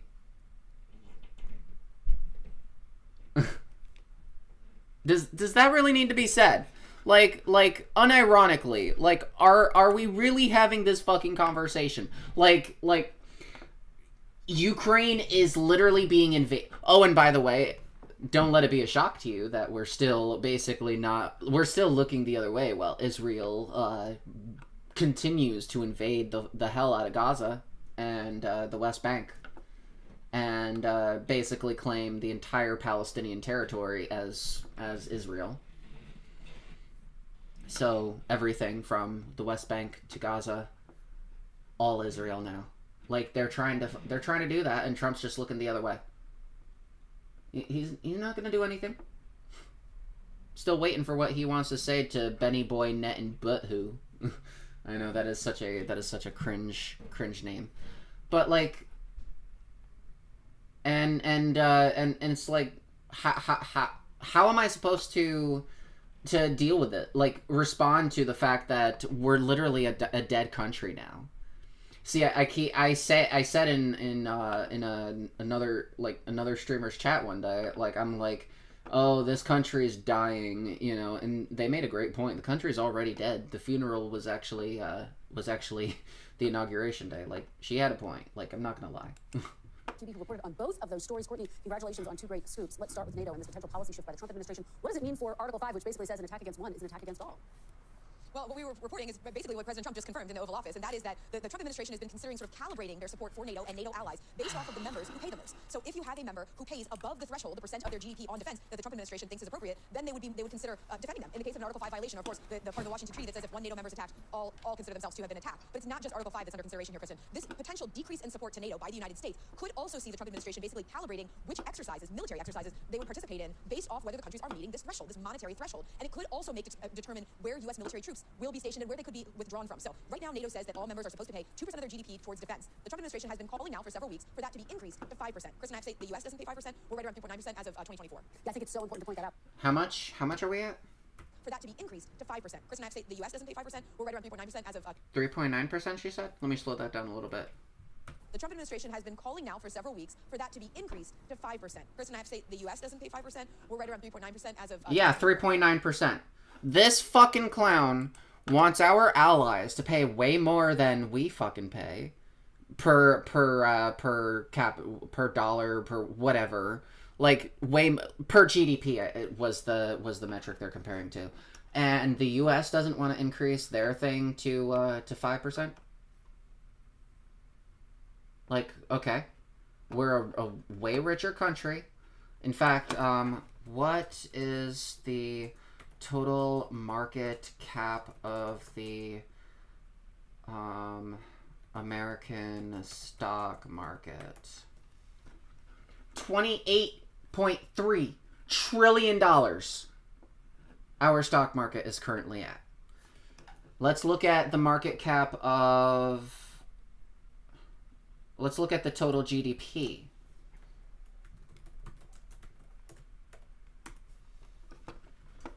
Right around the same. Pretty close. 27.7... No, wait. Not even close. $27.72 billion in USD. So you know what this would be if we paid 5%? Let me pull up a little calculator here. Alright, I forgot my computer's in French too. Alright. 27 point, no, comma, 7 times, no, I forget how you do X. No, that's not how you do it. Times 5%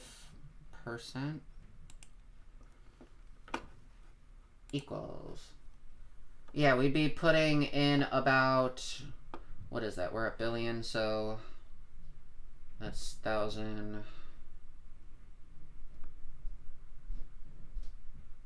So about $1.3 billion into our military budget. Right? Did I get that math right? Based on the GDP, whatever the fuck. Like, this is... I hate math. Anyway, fuck math. But anyway, like, this is what the, right? That's billions? Okay, yeah. So this is basically what the Trump admin wants to, like...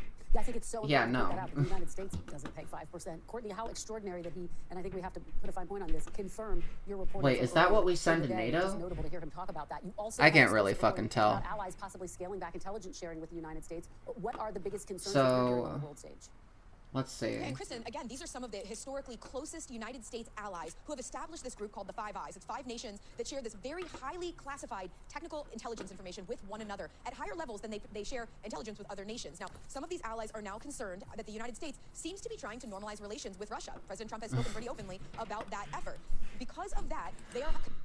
And how do people not believe that? How do people not see that Trump is basically just, like...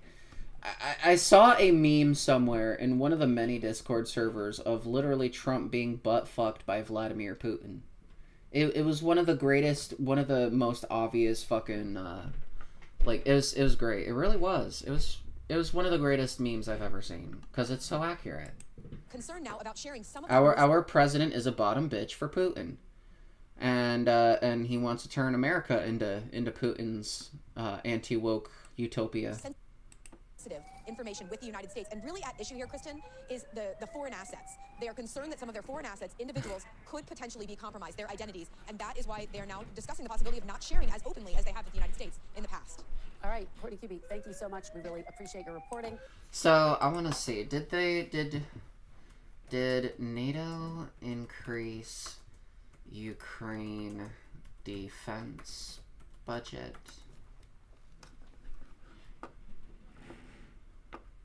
Massively boost. Okay. European Union Commission President Ursula von der Leyen says Europe is ready to massively boost its defense spending and take responsibility for European security. She's proposed a 5-part plan to mobilize some 800 billion euros for defense and pledged immediate military support for And Ukraine. this was 7 days ago, by the way. Here's what she's been saying. Europe is ready to assume its responsibilities. Rearm Europe could mobilize close to 800 billion euros of defense expenditures for a safe and resilient Europe. We will, of course, continue working closely with our partners in NATO. This is a moment for Europe, and we are ready to step up. I'm pleased to welcome now Riho Terras. He's an MEP for Estonia's Conservative Isama Party. He's also the Vice Chair of the EU Parliament Security and Defense Committee and a former military commander. Pleasure to have you on the show. Mr. Terras, now can Ukraine's European allies fill the giant void left by the US in terms of military aid? Well, I think we should still hope that US just stop the aid and not completely get out of it.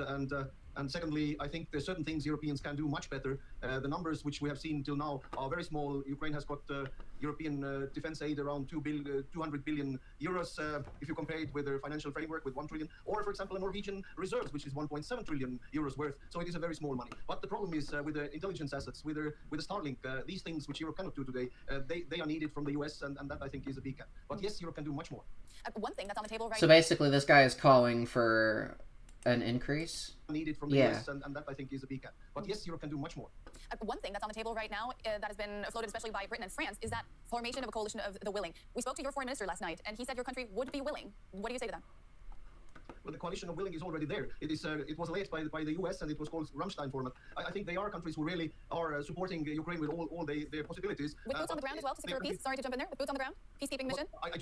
I really do not like to talk about boots on the ground or peacekeeping mission before there is any hint of the real peace treaty. I mean, this is too early to talk. Well, I did watch a video by the Clavernacle. He is a European YouTuber. I want to say he's British.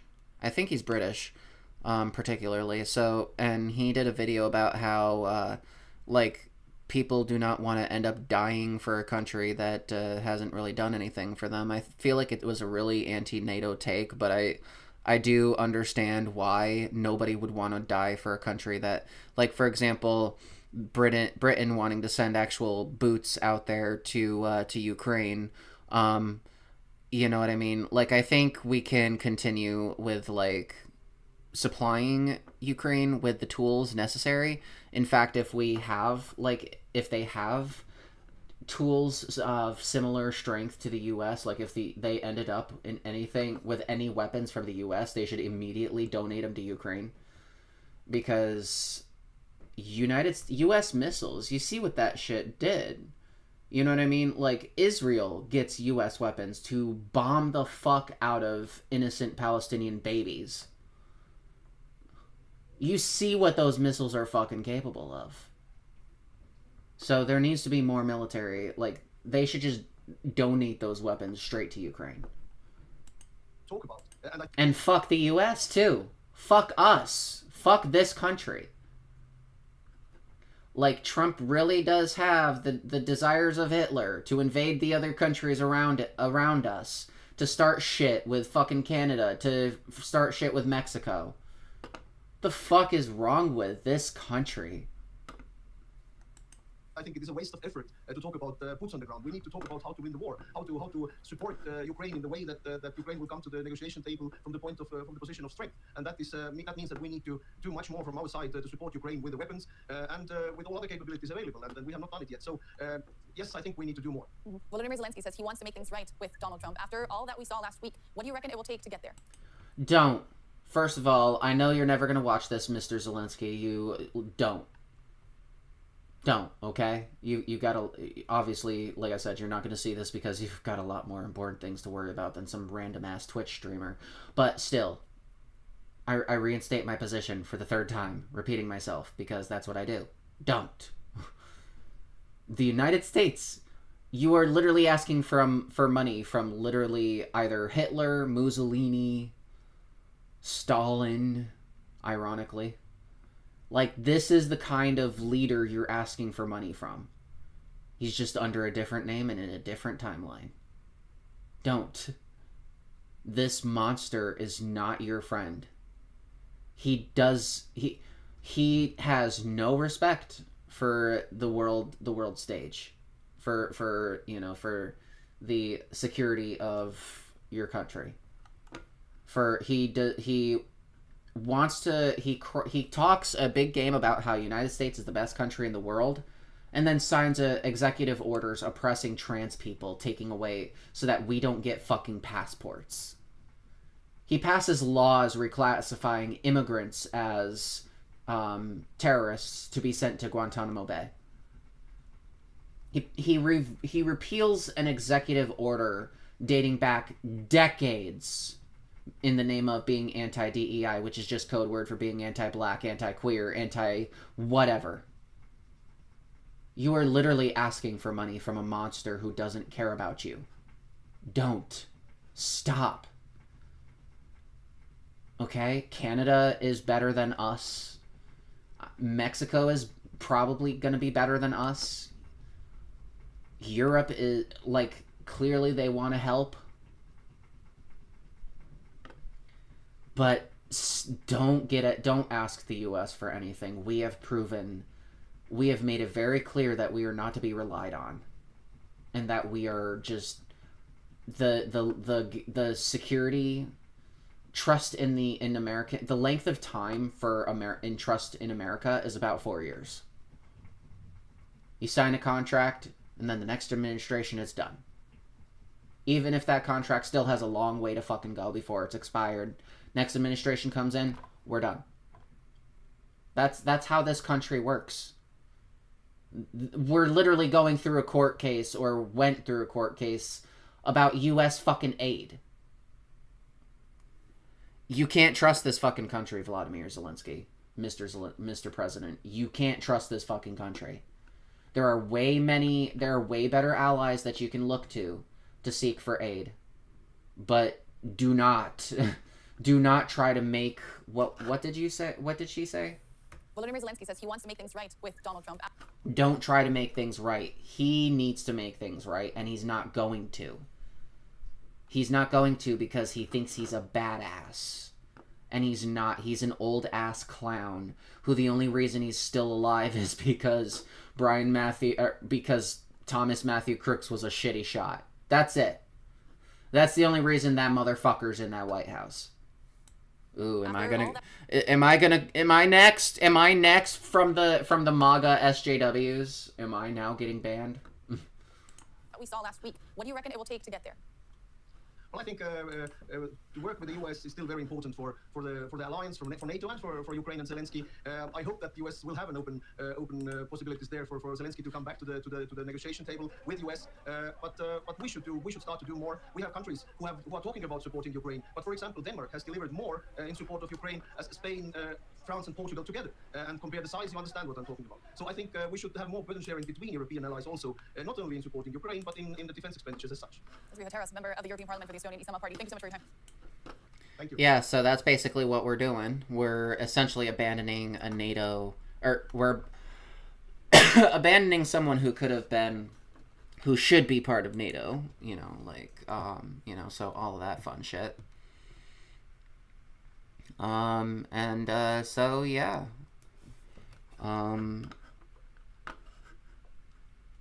Let's see, what else is there to talk about? Is that it? Did we get through everything?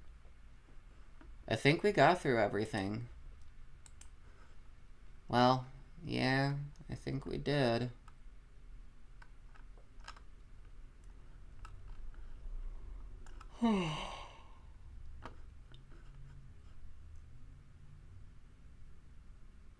What's this about? Who's getting your vote this midterm? Will it be a party led by Vote qualified, Republican? educated, forward-thinking politicians backed by scientists, doctors, and the majority of the population? Or are you voting Republican? That's right, of course you are. We had several randomly selected American citizens tell us why they chose the Republican Party. Here's what they said. We're an organization of doers. We do things. Republicans know how to handle money. Because the Republican Party built this country. The Republican Party keeps America safe. When I joined the Republican Party, it felt like more than just some group. It was deeper than that. It felt more Is like... this is not a parody, is it? Wait, what? It was deeper than that. It felt more like a clan. Republicans in the pockets of tax They are billionaires and lobbyists. The future's scary. Okay. That's why we want to go back. Alright, this is a parody. The Republican Party values human life. That's why they're taking away bodily autonomy and putting guns on Lunchables to keep them safe. When Republicans see an issue like racism or violence, we don't just turn the other cheek. We turn all the way around and walk in the other direction. I thought my whole life was going to be dictated by my Yeah, that sounds about right. my fascist behaviors. My raging xenophobia. But after I joined the Republican Party, it still is. So move that cross-burning to next weekend. Because come November 8th, we need you down at the polls to do what Republicans do best. Win fairly. If you think we're going to make the world a better place, you can kiss my ass. But we'll make things genuinely worse. Yeah, that sounds about right. That sounds about right. They're doing a really great job at that. After all, if I have to remind you about how bad the stock market is, like let's go finance.yahoo.com. Let's look up no, let's not do. Let's do Spider. Let's look at Spider's main ETF trust. So this is the past year. Right around here, election, right? An election happened, it turns out. And what happened in the election? Oh, here we are. Whoa! Donald Trump! Yay! Yay! And now I'm gonna collect my earnings. Yay! Trump! Trump! Trump! Trump! MAGA! Oh shit. Well, we're collecting earnings, so nothing to see here. Trump is about to be inaugurated. Trump, Trump, Trump, and Trump, and oh shit. We're not sure what happened, what's going on with the tariffs. We done fucked up again. And so now we're in the middle of a stock market crash. So, yeah. Now we are here. Yeah. Yeah, that's about right. We're about $10 down from where we were the night before the election. Yeah, that sounds about right. So, if you think this video was wrong, just remember, we abandoned Ukraine, and everything that that pro-Republican ad said was completely correct. Yes, that totally pro-Republican ad. And I really don't want to fucking go into Vosh's video, but I feel like that's the only way we're going to be able to actually get the fucking discussion they were having. Even Russian state TV is acknowledging that America's switching teams. I mean, we all knew that Trump taking office would be really bad for Ukraine. Meanwhile, in Russia, state TV host Evgeny Popov says that Trump is doing Moscow's job by ripping apart the Western world. Yeah, we know. Yeah, it seems the Ukraine war is soon to come to an end. Must end. President Trump has been clear with the American people and with many of your leaders that stopping the fighting and reaching an enduring peace is a top priority. Maybe Steve Shives, because otherwise I would have to go to that 1 hour video, and we only have a fucking 20 minutes left. I just want to play you a short clip of how that went. It didn't go super well, and if you want to see the entire thing or all of it that has been televised and released, you can find the rest of the footage elsewhere on the internet. There's just this one bit that jumped out at me that I want to show you, and this is what Trump said in response to a reporter's question about if they do manage to get a ceasefire between Russia and Ukraine to end this war, or at least put it on pause. What does Trump think would happen if Russia and Vladimir Putin broke that ceasefire? She's asking, what if Russia breaks the ceasefire? What if anything? What if the bomb drops on your head right now? Okay? What if they broke it? I don't know. They broke it with Biden because Biden, they didn't respect him. They didn't respect Obama. They respect me. Let me tell you. So yeah, that's Trump obviously being a clown, and you can see Zelensky is obviously... Let's look at Zelensky's approval rating, by the way.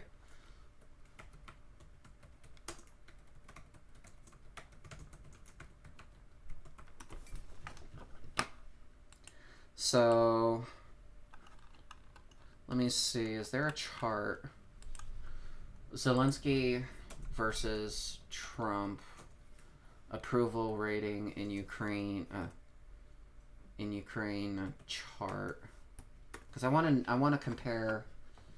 Let's see, jumps to 68%. Jesus Christ. Although this is the Kiev Independent, so be careful of any.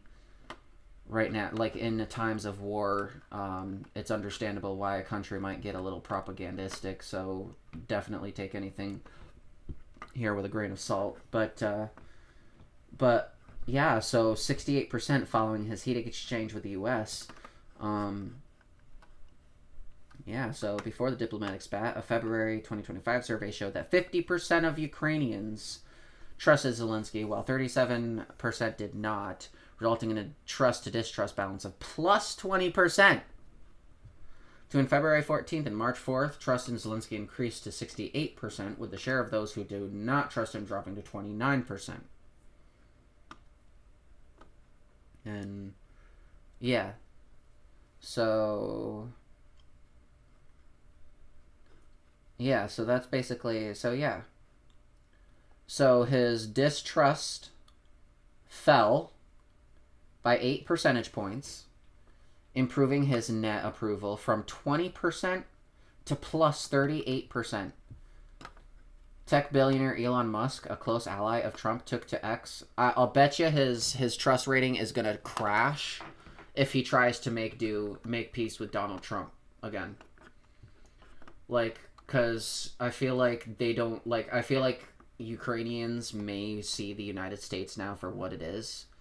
That the United States is obviously an unreliable piece of shit, third world country with that only can call itself first world because of the billionaires that are having just the utmost perfect life. A dictator without elections. Meanwhile, here in the United States, Trump is trying to dismantle the administrative state, and we may not have other elections. Ignores the fact that Ukraine's constitution prohibits elections during martial law, which has been in effect since Russia's full-scale invasion began in 2022.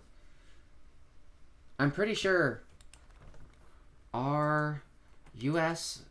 elections suspended during martial law.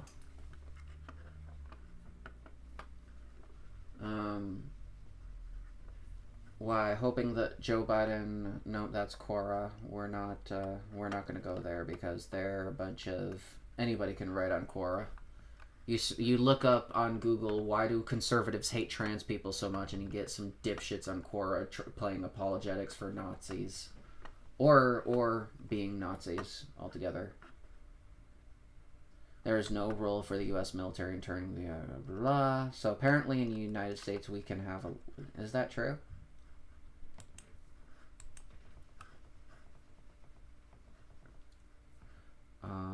Let's see.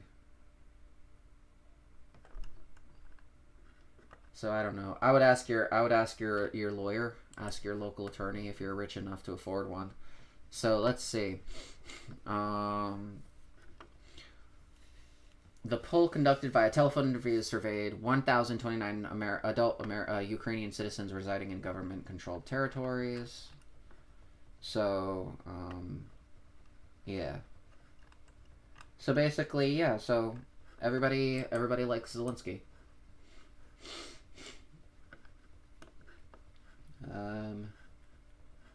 Yeah. It's very, Oh, looks like China's catching up to us.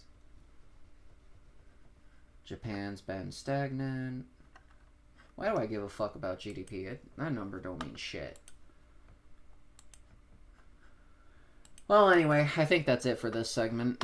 If you enjoyed this segment, feel free to like and share the stream. Or not stream, I'm about to go dark soon. Although you can share the stream too. But yeah, so you can like and share the video. Share it with as many people as you can, because if we reach as many people as possible, we can definitely fight back against this oppressive regime that definitely wants to invade other countries like Greenland and etc. etc. You know what I mean? Like, we can do better than this, guys. We can do fucking better than this. In fact, we had the choice to do better than this, and we blew it. Like, I weep for the fact that America has died. So, yeah, so thank you for following. Feel free to check out my Blue Sky. Once again, that is here. You can find my kikirose420.bsky.social and follow me on there. If you want to follow me on X, I don't recommend it. Lots of fucking Nazis here.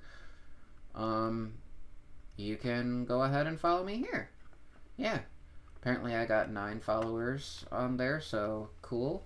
And also, don't hesitate to join my Discord server. Lots of fun stuff can happen there. You just have to be part of it. You just have to come in here. Let's see. Dogs might be man's best friend, but a cat will never tell the police where your drugs are. That is true. Wasn't so bad when shit was so sleepy, now was it? Yeah, that is true. Kanye West's fans. For Christmas, I want a dragon. Be realistic. I want my missing sock from the washer. What color do you want your dragon? Red. Yeah, to those of you who read political memes and don't get into pointless arguments in the comments. I don't know what that was about. Oh. To those of you who read political memes and don't get into pointless. I tip my wine or my champagne. But anyway, so yeah. So that's that. That happens. You know, we shitpost on there all the fucking time, and you're welcome to join. In fact, every single segment will have a link to the Discord. All you have to do is look in the description. And with that, let me end this this segment right here and fuck off with the rambling. And without any further ado, I end the segment here. Anyway, get out.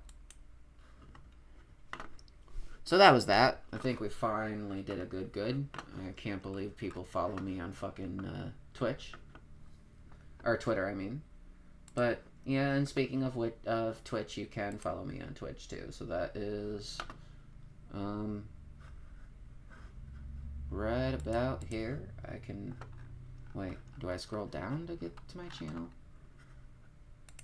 No, that's not it. Not a touchscreen, Michaela. Alright, let's... Yep, alright, here we are. This is me. You can always watch the show. And we will be one happy family. As you know, I am the Queen Matriarch, and together we will collapse the fascist regime and establish the world's first trans-supreme gay matriarchy. What's a trans-supreme gay matriarchy? Is that a cheeseburger or something? It's something I like, am very interested in finding out, if whether or not the trans-supreme gay matriarchy is like some kind of cheeseburger. It does sound really, really delicious. I suggest you subscribe to my content in order to, in order to find out what the trans-supreme gay matriarchy actually is, but sounds delicious. Anyway, so with that said, love all of you, and you have been a wonderful audience. And I hope to see you on the next stream. So, have a good evening, and I'll see you next Tuesday.